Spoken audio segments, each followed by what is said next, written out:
Swazdala, Sirrah. I am Seraphis, the Down Under Space Pirate, and I return from a creative roadblock, renewed and reinvigorated by a new release from Monte Games. And, well, let's be fair, Cypher System is always going to make me do another video because it works for my style. Oh, also, I've got some shit to lay out at the end of this video. More RPG stuff to come. Anywho.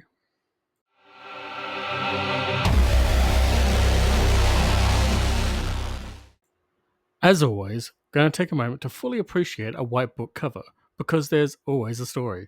So, what's this one's? Well, we have the silhouette of a rider with a rifle on their back atop a horse, but within, where the rider's face would be, is a black sun. And as we go down, the clouds are swirling around a desert landscape where the dead appear to be rising.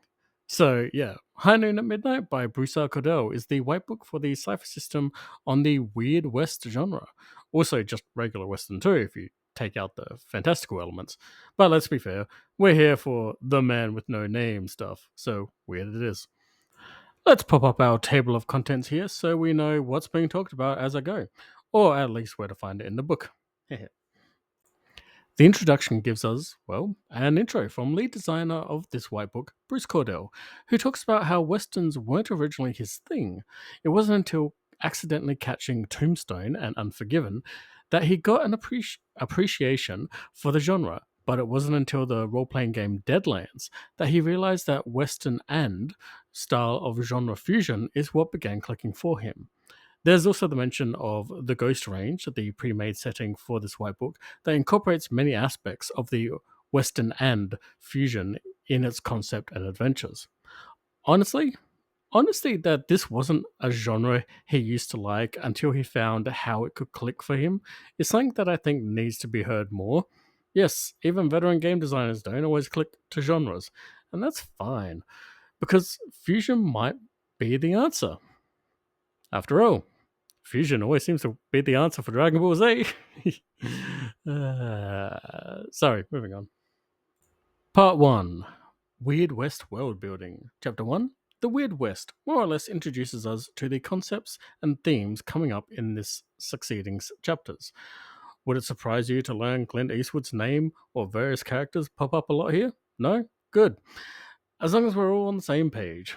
As usual, I won't spend too much time here because most of this will be brought up later, but it does have the inspirational watchings and readings in this section, so look out for that.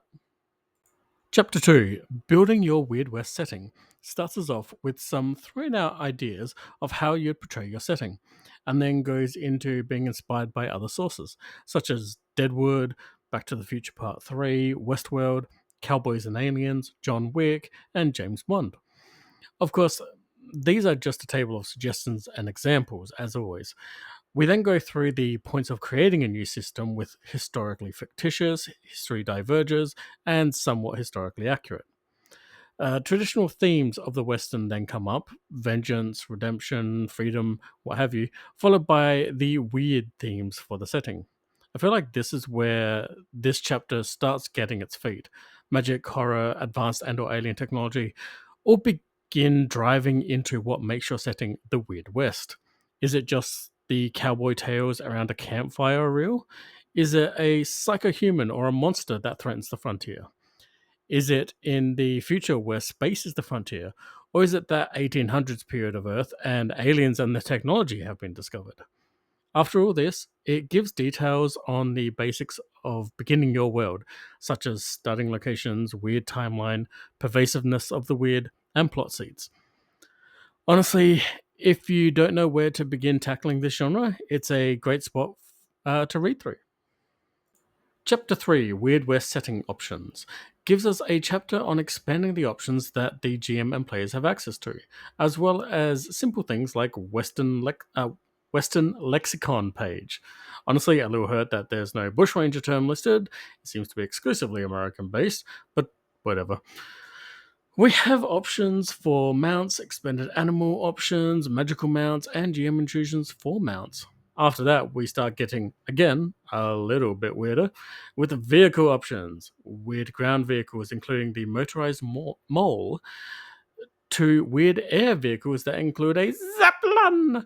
And then the trains. My goodness, the trains. So anyway, after that, we have important Weird West groups in any game. The Law, the Outlaws, Native Nations, and Bounty Hunters. I just want to point out the Bounty Hunter looks like they ripped off Ned Kelly's look. Just saying. Rounding out the last, 6 odd pages in the town is the town and wilderness sections. By now, I would hope you know that this is tables! Tables every fucking where. But, fun. Chapter 4, Optional Rules for the Weird West has... Wait, was that not optional rules already? Fuck me. Okay, let's run through this. Playing poker, curses of the Weird West, survival, tall tales, paranormal vices, and the Weird West, and multiple subsections to each of those. If I am going to expand on one, it'll be the tall tales, because it sets up a lot of I heard this from the fella himself kind of things, where you can use the unreliable narrator a lot, something I actually enjoy. Chapter 5, Threats and Hazards of the Wild West, is more or less 7 pages of a D100 die roll chart, with a lot of outcomes. Honestly, the ultimate 00 just makes me think of Wild Wild West with its giant mechanical spider. Oh dear. Chapter 6, Creatures and NPCs of the Weird West, is our bestiary section in this whitebook, and once again, I really love the addition of cryptids here. Always going to mention that because I think Weird West really lends itself to the incorporation of cryptid legends being real. Part 2, Weird West player characters. Chapter 7, Types and Descriptors of the Weird West. Moving on to Part 2 and our next chapter, this is all for the players, for the most part. Starting out, we have 7 new general descriptors and 2 new species descriptors. The Forgeborn and the Risen. All Forgeborn are living machines, and the Risen are, well, you're dead. But now you're back. Chapter 8, Foci of the Weird West, brings us 7 new foci, which I'll name off here and give a quick run through of. Blazes Paths makes you a magical ranger. Collects bounties makes you really good at finding contracts and criminals. Gambles it all away makes you addicted to gambling, maybe even good at it. Sometimes. Hits the saloon makes you really good at being an alcoholic. Or as we say, an Aussie. Rides like the wind makes you and your mount pretty badass. And reenact that one scene from Kroll. Spits fire and lead makes you really good with a gun. And magic, obviously. And strikes like a rattler makes your spirit animal the rattlesnake. At least, that's my non-spoiler simplification of these 7 new foci. You may have a difference of opinion. I don't know. I'm not here to be specific. Chapter 9, Currency and Equipment of the Weird West, is everything you want to have your character feel like they're a frontiersman. Dollars, gold, bartering, ammunition, scrip and private tokens, and of course, additional equipment, including the often deadly and underutilized frying pan. There might also be stuff like saddles, guns, bandoliers, leather dusters, toolkits, and a cowboy hat. Akubas are better. Chapter 10, Ciphers and Artifacts of the Weird West, is where we get to the good stuff. We start with subtle ciphers in the Weird West and immediately introduce the concept of the power word to the Cypher System gameplay. And I love it. We have 5 pages of power words. Manifest ciphers and alchemical manifest ciphers are up next, and these are really your cipher item creator go-tos in a game. Lots of examples of bullets as a cipher here, and I love it. Lastly, we got artifacts. While I would say a lot of these really tie well to the genre, I can't help but feel a lot of these would make absolutely brilliant artifacts for a Devil May Cry game too. And the one I know that everyone wants to know, yes, there's a Vorpal 6-gun revolver artifact. You roll a nat 20 with this artifact gun, and you explode the target's head. Insta-kill. Part 3, Weird West Setting, and Chapter 11, The Ghost Range, brings us to the pre-made setting in the whitebook, the Ghost Range. I'll mostly bypass this section, like most of my reviews, but I do want to say that I really like the idea of the setting. It's a bit North American focused for me, but that's life. Chapter 12, Midnight, talks about the central city within the Ghost Range, and is as fitting to the setting as the Ghost Range itself is. Awesome map of the city too. Chapter 13, The Outer Range, shows off the whole area of the map that the Ghost Range forms. The railway lines, the south where the native nations are, the location of midnight, and a whole host of fun spots to get weird in. Oh, and it's here that I need to show off this. Motherfucking bushrangers on a red! Yeah. Chapter 14, Other Lands, is where we get everything outside the Ghost Range. From the town of Perdition, where you can get possessed by a demon, to the moon, where the people wear bug carapace armor and employ strange weapons and customs, to the tomb moon itself, where the dead will rise. Part 4, Adventures in the Weird West, is our next heading, and this brings us to our adventures section of the Whitebook. As per usual, this will be a quick run through, not to spoil anything. Chapter 15, Showdown in Alchemy Alley, plays as a good Tier 1 adventure, so good for a starting game. The players get caught in a crossfire and adventure ensues. Chapter 16, 5 Card Fiasco, sees the great Hold'em Poker Open tournament come around to midnight. Adventure ensues. This is good for Tier 1 or Tier 2 PCs. Chapter 17, When the Tomb Moon is Full, is a Tier 3 adventure for PCs, which sees them needing to not only brave the night while the tomb moon is high, but go to that accursed moon, or the world as they know it will end. Dun dun dun! Cypher Short, Dead Vengeance, plays out as an adventure where if one of the players, or all of the players, were part of a posse that ended the life of a notorious gunslinger, well, things just got complicated. For now, he is risen, and he's out for vengeance. And Cypher Short, Gunsmoke Express, plays out like. Well, you ever see that movie Horror Express? Actually, since I can't hear you answer, let me finish that. It's like Horror Express.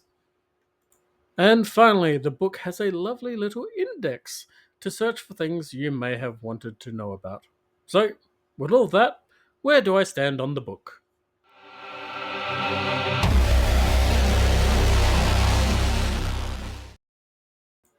It's fucking great. I mean, overtly, do I see myself running the setting or such as presented? Nah. But that's because I'm Australian and we have our own history and culture and cryptids here, and but this kind of gives me the tools to make a Weird West Australia game to run for some friends at some point so that they get a chance to experience this system as a friendly way with someone who knows how things work already. Just saying.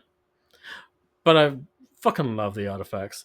They are so cool, and I absolutely love that it takes into consideration the idea that people might want to be playing an item creator type in a genre like this.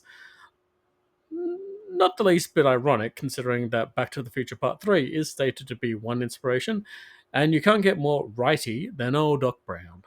Anyway, for me, it's a must buy, very much in the same way as Stay Alive was, because it just adds a lot to your Cypher game as a whole. However, if Stay Alive's modules weren't your thing, and you don't see any reason at all to have them, Forge-born machine people in your game, not related to any setting at all, that might also have forged something during a war, that may have been related to being the last war. I'm not saying anything about that company shit in this video, so fuck off. Get this book if you want to play that setting.